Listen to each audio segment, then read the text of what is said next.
Hello guys, nakaroon ang batanon nga nananggot karon na iyang paya guys oh. Ato siyang interviewon guys. Iyang pagpananggot. Ay may buntag diha. Kanang Buntag ya, boss. dog. Boss, may buntag. Anak ko na ato, boss. Oh, sir. Anak ko interview nimo. Mm. Pila nakakatuig ro na nanggot? Kuha na. 15. 15 ka tuig. Mm. Tug pila koy kitaon niyo sa inyong sanggutan? Depende lang sa naay 200, naay 300.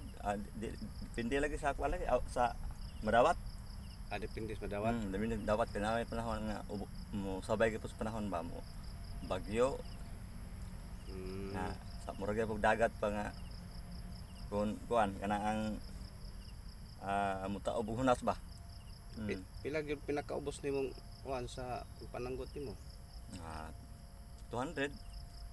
Okay 200 na ka na? 200 ka kalon. 200 pesos ra income. Kada Adlaw. Di po na kada adlaw. Depende ra Depende ra puna. sa kakusgon sa Tumba na may pare depende mas puno. Pero kasagara gyud. Depende mas punuan imong imong masaka. So dugay-dugay na ka nanggot ba? Dugay na kay delivery pa ko so na deliver. Almost pila 20 years na Mga 15 lagi ana. 15 years. Dugaya na gid ba?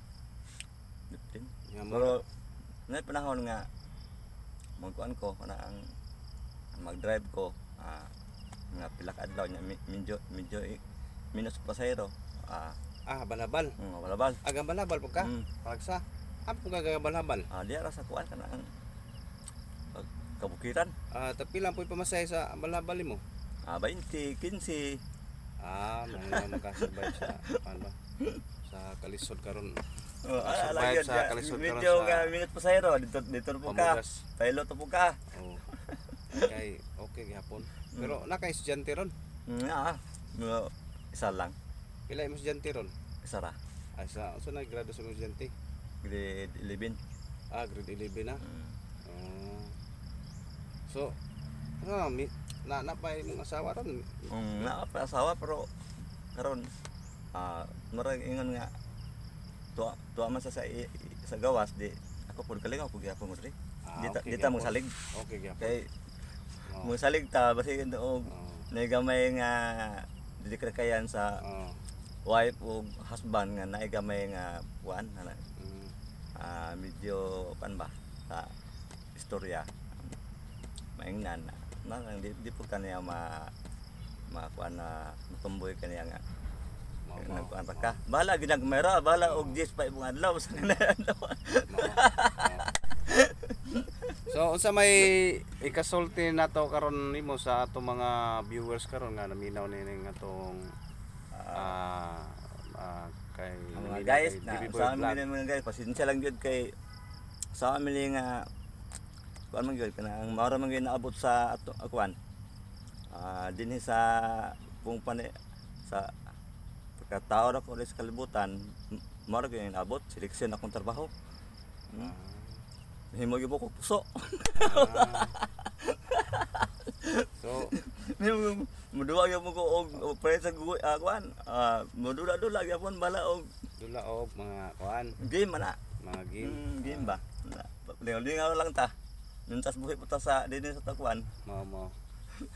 So ako na siyang garian guys kay gitarista man pod bro nay among gi-compose nga kwarta kanta wala pa man yan ako man pod.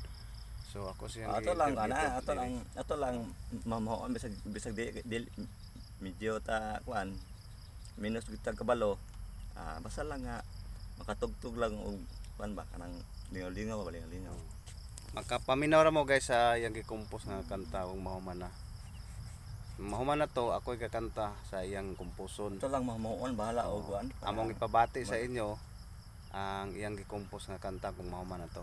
Ito lang mamuan mga guys kaya sa amin gid nga mara man gyud naabot og naamoy gamay nga medyo ika-kuan.